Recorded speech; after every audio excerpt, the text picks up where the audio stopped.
अस्सलामु अलैकुम वरहमतुल्लाहि वबरकातुहू। सामईन व नाज़रीन, लाखों करोड़ों दरूद व सलाम हो हज़रत मोहम्मद मुस्तफ़ा सल्लल्लाहु अलैहि वसल्लम पर और आले मोहम्मद पर। दोस्तों, निगाह वली में वो तासीर देखी, निगाह वली में वो तासीर देखी, बदलती हज़ारों की तकदीर देखी। बेशक अल्लाह के वलियों में, उनकी नज़र में, उनकी निगाह में वो तासीर होती है कि वो लोगों की किस्मत बदल देते हैं। तो मैं आइए एक ऐसा ही वाक़या हज़रत ख्वाजा मोइनुद्दीन चिश्ती रहमतुल्लाह अलैह, शहंशाह हिंदुस्तान हिंदल वली, ख्वाजा अजमेरी का वाक़या और हज़रत साबिर पाक कलियरी का वाक़या है, मैं आपकी खिदमत में पेश कर रहा हूँ।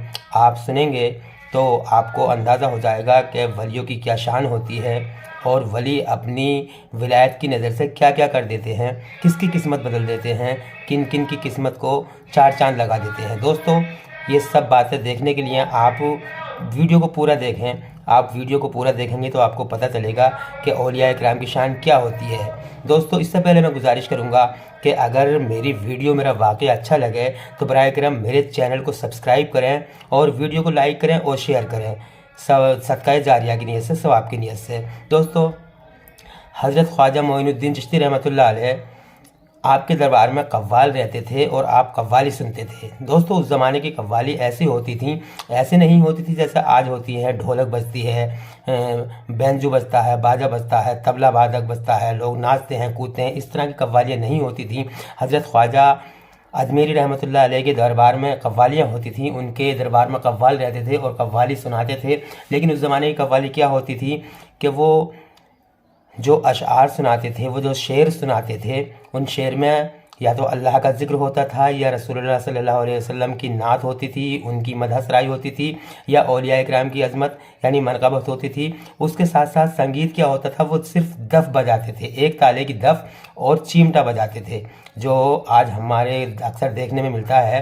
जो सूफ़ी लाइन के लोग होते हैं, फ़कीर होते हैं, उन पर चिमटा होता है। तो उस ज़माने की कव्वाली में सिर्फ चिमटा बजाते थे और दफ़ बजाते थे। आज की तरह नहीं होता था जैसे कि बाजा भी बजता था, बीन बाजा बजता है, ढोलक बजती है, लोग नाचते हैं, इस तरह की कव्वाली नहीं होती थी।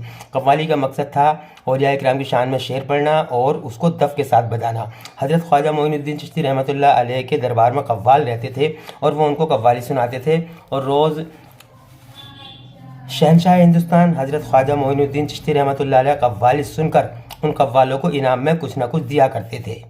एक दिन कव्वाल उनके दरबार में आए, कव्वाली सुनाई, आपने हस्ब मामूल कव्वाली सुनी और उन कव्वालों को इनाम के तौर पर कुछ ना कुछ दिया। उसके बाद में आप रहमतुल्लाह अलैह ने उन कव्वालों से कहा कि आप कलियर जाइए और हमारे साबिर को कव्वाली सुना कर आइए। हमारे साबिर कलियरी जो है, अली अहमद कलियरी, उनको कव्वाली सुनाइए और आप जाइए। कव्वालों ने सोचा कि हम इनको यहाँ कव्वाली सुनाते हैं तो हमें इनाम मिलता है, और अब ख्वाजा मोइनुद्दीन चिश्ती रहमतुल्लाह अलैह हमें बहुत दूर भेज रहे हैं, कलियर भेज रहे हैं, तो जाहिर सी बात है हमें बहुत बड़ा इनाम मिलेगा। वो खुशी खुशी वहाँ से चले गए, सफ़र तय किया और चलते चलते वो कलियर पहुँचे। कलियर जाकर साबिर पाक से मुलाकात की और साबिर पाक को बताया कि हमें ख्वाजा अजमेरी साहब ने आपके दरबार में भेजा है आपको कव्वाली सुनाने के लिए। साबिर साहब ने कहा ठीक है, उन्होंने भेजा है तो आप कव्वाली सुनाइए। उन्होंने कव्वालियाँ सुनाई और कव्वाली सुनाने के बाद में जब वो फारिग हुए तो साबिर पाक रहमतुल्लाह अलैह ने एक मुट्ठी गूलर उठाए और गूलर उठा कर इनाम के तौर पर वो कव्वालों को दे दिए। बोले लो, ये आपका इनाम है। कव्वाल बड़े मायूस हुए कि हम इतनी दूर से कव्वाली सुनाने आए हैं, हमें तो इनाम मिलना चाहिए था, पैसे मिलने चाहिए थे, अशरफियाँ मिलनी चाहिए थी, लेकिन इन्होंने तो हमें एक मुट्ठी गूलर देकर टाल दिया। वो बड़े मायूस हुए, लेकिन कुछ कह भी नहीं सकते थे, और वहाँ से वो सफ़र तय करके अजमेर आ गए। अजमेर आए, ख्वाजा साहब ने उनसे पूछा क्या हमारे साबिर को आप कव्वाली सुना आए? कव्वालों ने कहा हाँ हुजूर, हम साबिर पाक को कव्वाली सुना आए। क्या अच्छा, क्या दिया उन्होंने इनाम में? बोले साहब ये दिए हैं गूलर, क्या करें हम इनका, ये हमें गूलर दिए हैं, हम तो सोच रहे थे हमें बहुत बड़ी रकम मिलेगी, पैसे मिलेंगे, अशरफियाँ मिलेंगी, दिनार मिलेंगे, दिरहम मिलेंगे, लेकिन ये गूलर दिए हैं। ख्वाजा साहब ने सोचा कि इन नादान कव्वालों ने इन गूलरों की कोई अहमियत नहीं समझी, इन्हें इनकी अहमियत का पता नहीं है कि इन गूलरों के अंदर क्या है।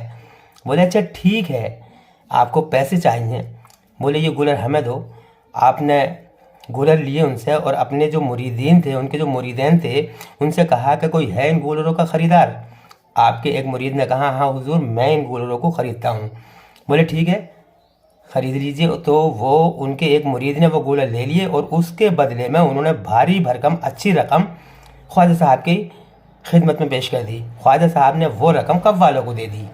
اب وہ گولر جو تھے، خواجہ صاحب نے کہا کہ ان گولروں کو سب کو اکٹھا کر لو اور ان گولروں کو سب کو چھوٹے چھوٹے ٹکڑے کر لو، اور انہوں نے اس کو جو ہے چھوٹے چھوٹے ٹکڑے کر کے ایک طرح سے حلوہ ٹائپ کا بنا لیا، ایک تبرک ٹائپ کا بنا لیا، تبرک بنا لیا اس کا۔ خواجہ صاحب نے سارے مریدین کو بٹھایا اور جتنے بھی حضرات وہاں بیٹھے ہوئے تھے سب کو بٹھایا، حلقہ ذکر کیا، اور حلقہ ذکر کرنے کے بعد میں دعائے خیر کی اور اپنے ایک مرید سے کہا کہ اس تبرک کو، ان گولروں کو سب میں تقسیم کر دو۔ اللہ کی قدرت دیکھیے، خواجہ صاحب کی نظر کرم اور ان کی ولایت کا اثر دیکھیے کہ وہ جیسے ہی تقسیم کیے اور جس نے یعنی سب نے لے لیے، قوالوں نے وہ نہیں لیے، کیونکہ قوالوں کو تو پیسوں کی تمنا تھی، انہیں پیسے مل گئے وہ خوش تھے، انہیں گولروں کی ضرورت نہیں تھی۔ قوال کو علاوہ، قوالوں کو چھوڑ کر باقی تمام حضرات نے وہ گولر لیے، اور جس نے بھی سامعین و ناظرین، جس نے بھی وہ گولر کھائے وہ روشن ضمیر ہوتا چلا گیا، وہ ولی بن گیا۔ جس نے بھی گولر کھائے وہ ولی بن گیا، جس نے گولر کھائے وہ روشن ضمیر ہو گیا۔ ماشاءاللہ یہ ولی کی کرامت ہوتی ہے۔ قوالوں کو صرف پیسے کی ضرورت تھی، انہوں نے گولر نہیں لیے، انہوں نے گولر نہیں کھائے، وہ ولی بننے سے رہ گئے، اور باقی جتنے بھی اس محفل کے اندر تھے، جس نے گولر کھائے ماشاءاللہ وہ ولی بن گئے۔ تو یہ ہوتی ہے ولیوں کی شان۔ نگاہ ولی میں وہ تاثیر دیکھی، بدلتی ہزاروں کی تقدیر دیکھی۔